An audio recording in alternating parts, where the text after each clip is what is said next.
బా భలే ఉంది కదా ఫంక్షన్ లో. భలే ఉంది విద్య. కాదు ఇందాక మన ఫంక్షన్ పోయిన వాళ్ళు మనకు తెలిసిన వాళ్ళ? అబ్బే కాదు, మనూరు వాళ్ళే కదా దురేసిన. చికెన్ తిరిగిన తర్వాత బాగా తిరిగితే బాగా అరుగుతుందంట విద్య. అవును. అరే మేడి చెట్టురా, ఎన్ని కాయలు ఉన్నాయో. చూసినప్పుడు పచ్చిగుండా అప్పుడే మాయిపోయినాయా? రే ఆ పైన మంచిగా పీకన్ రా. చెట్టు ఎక్కండి. రే ఎన్ని మేడికాయలు రా, చెట్టు నిండా ఉన్నాయి. రే చందు జాగ్రత్తగా ఎక్కురా.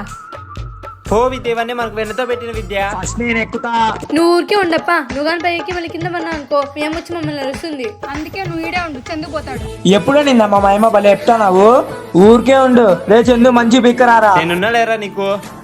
పైనకి ఎక్కి మంచి మంచి కాయలు పీకాల పోంగా. అమ్మయ్యా ఎక్కేసినాలే మొత్తానికి. చెట్టు నిండు కాయలే కదా విద్య. పో విద్య, ఇట్లరా ఇట్లరా. వస్తానా ఏరా ఈ ఓని నిండిపోలు ఈరోజు. వెయ్యి. అరే కాలు జారి వాటి బదులు నువ్వు వచ్చి పడేవురా. ఎక్కడున్నాడబ్బా వీళ్ళు? వీడో పక్కన బిక్తంటే వీళ్ళన్నీ తినేస్తాండ్రు. వేయరా తొందరగా రే.